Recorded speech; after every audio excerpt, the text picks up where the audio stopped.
Hello everyone, my name is Preeti Raghunath and my presentation for today is titled Liminal Voices and Civil Conflict, Critical Policy Ethnography for Community Radio in Sri Lanka and Nepal.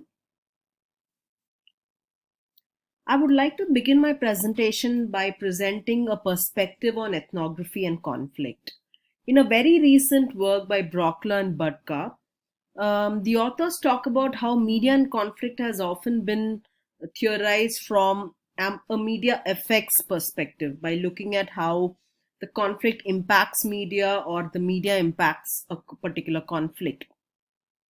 They talk about instead going beyond this approach to look at co-constitution of media and conflict. This approach is rooted in contextual and critical theorizing. It is anthropologically informed and ethnographically grounded, and such research is still underrepresented in media and communication studies.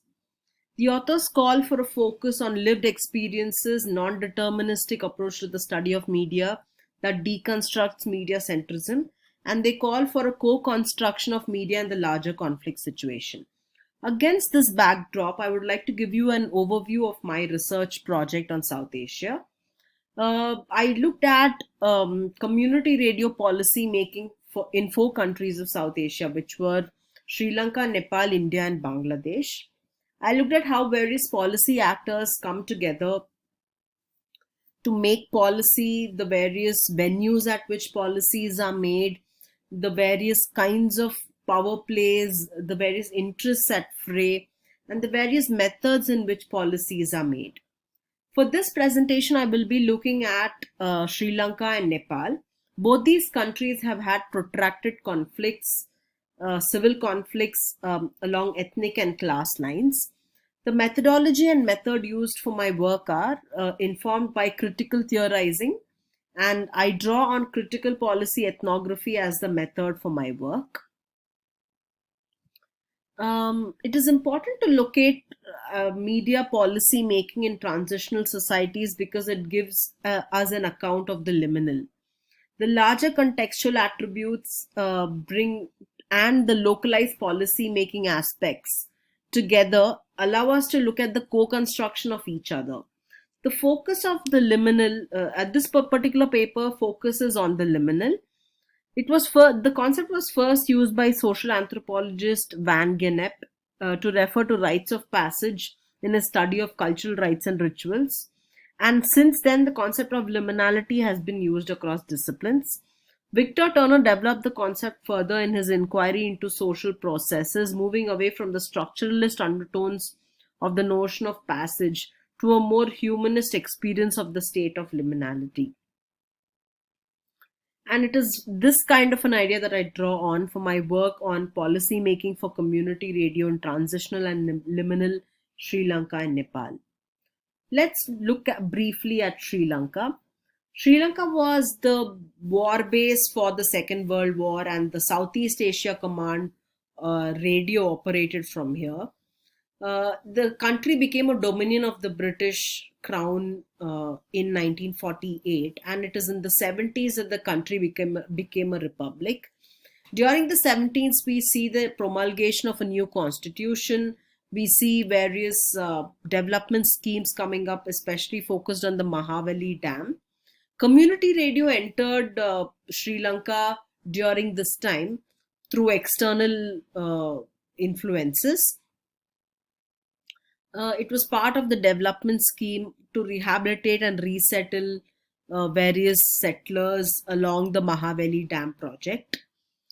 The Sri Lankan state has seen a protracted civil war along ethnic lines between the Tamils and the Sinhalese, especially in the north and east of the island nation.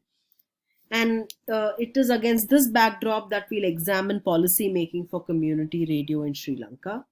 The ethnic strife on the island nation is a determining feature of Sri Lanka's political landscape, also impacting trade and commerce, societal harmony, and multi-stakeholder progress. I spoke to Nood Ebbesen, the pioneering Danish broadcaster, who spoke of efforts made by diplomatic missions towards peace building between the two parties to the civil war, which are the Tamils and the Sinhalese. In 2002, the newly elected Vikramasinghe government was part of the peace talks with the Tamil Tigers, a first after almost 19 years of relentless war. The process, brokered by the Norwegian government, saw the idea of the voice of tigers being mooted. The radio was supposed to be a public service broadcaster to facilitate the peace process in Kilinochchi. As part of the effort, two stations would be established, the other being a station broadcasting in Sinhalese. Ebbison noted that the UNESCO had signed a document and the Norwegian authorities offered the Tigers all the technical equipment with no conditional clauses from UNESCO. This was in congruence with the organization's focus on independent journalism and principles of public service broadcasting. However, the station was bombed in 2007 during the military operation against the LTTE, that is the Liberation Tigers for the Tamil Eelam, that put an end to the civil war. The post-civil war media scenario in the island nation was described as characterized by self-censorship and intolerance for freedom of expression by many interviewees. I spoke to Dr. Pradeep Veerasinghe, who reflected on the reconstruction process in the north and east of the island nation and some demand felt for community radio and associated fears. He said, and I quote, "I know that some kind of radio station in the east, they call it community radio, exists. There are some people from Kotmale also in the east, but I do not think it is legal. They are illegal. I mean, they're using the locally made transmitters and even transmit like FM radio station. They do not adhere to the proper concept of community radio. In the north, the Jaffna University has a journalism program now. They are also interested in community radio. There is a discussion about this. But I'm sure the government is afraid that it might be more than a campus radio station." Unquote.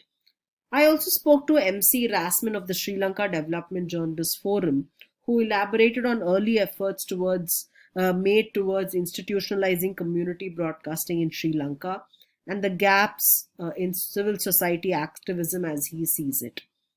He said that he wouldn't say community broadcasting has been neglected after the 90s. He spoke of how a cabinet paper was rejected by members and who by people who asked for the recognition of community radios. He said there was some attempt, but the government was reluctant. He, however, squarely put the blame on lack of civil society activism. It is in this context that he made the linkage between administrative will and dialogue from civil society. Moving on to Nepal. The mountainous country of Nepal has seen protracted civil conflict again along ethnic and class lines more particularly. The country saw two Janandolans or people's movements in the 1990s and the 2000s. The Comprehensive Peace Agreement of 2006 between the United Communist Party of Nepal Maoists and the government of Nepal put an end to the decade-long civil war that ravaged the country and changed its political system, putting an end to the monarchy in toto.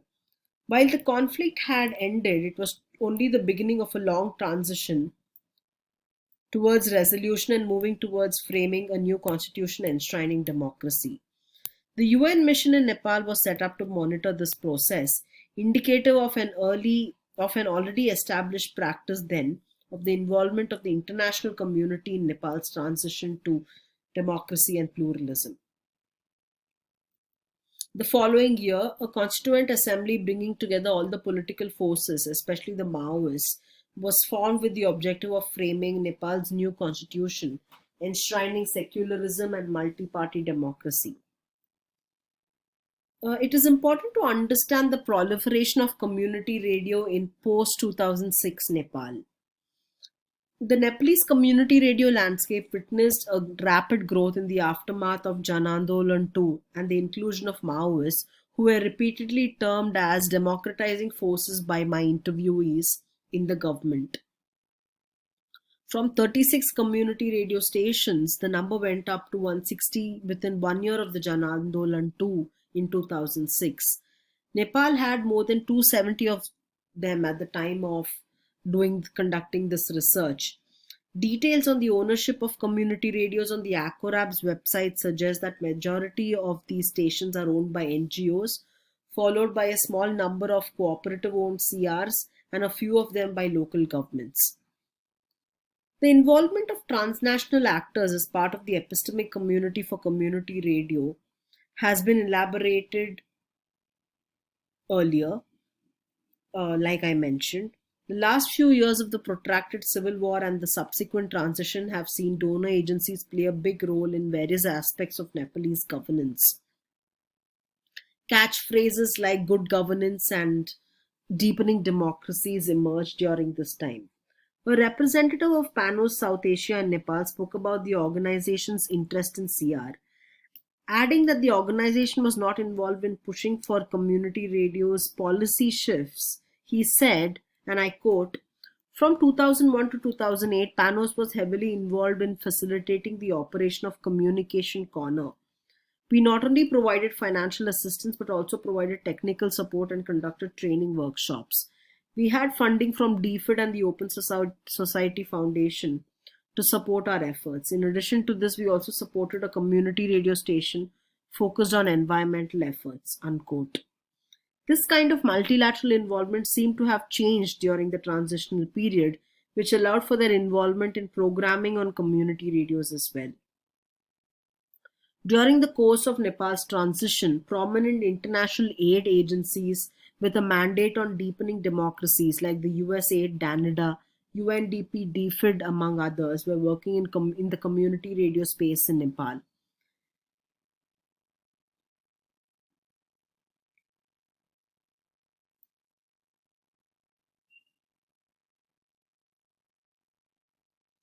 I also spoke to officials from the ACORAB who spoke about how ACORAB has changed from simply being a collection of community radio stations to becoming a content syndicate of sorts. There were views from the government where authorities mentioned that they were uncomfortable with the kind of involvement of international organizations and multilateral donor aid agencies in the programming on community radios in the country. Similarly, I spoke to ECR FM or Environmental FM, set up in 2004 and run by an NGO called the Youth Awareness Environmental Forum, which is and it emerged as an example of a community radio struggling to make ends meet. The chairperson of the station said, and I quote, our station has been struggling for some time now. Our monthly expenditure comes to Nepali rupees 1 lakh. Our major problem is electricity. The outages last 2 to 3 days. In fact, we've had to sell our land to keep the station running. It operates now from my house. Had we rented out space, we would have shut shop. Stations like ours follow certain rules. We do not play Hindi songs just to earn extra money. We focus on public awareness programs in our daily run list and also have 1 hour of ethnic language programming, he said, and unquote.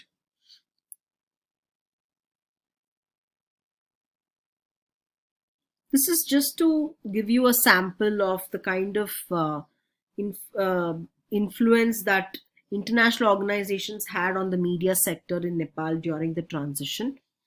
An official with Nepali television spoke about how he saw the Japanese international cooperation agencies' involvement. He said that it was all about diplomacy and maintaining relations, and he knew that Japan was interested in pushing for the sale of their equipment and in the digitizing of Nepal television.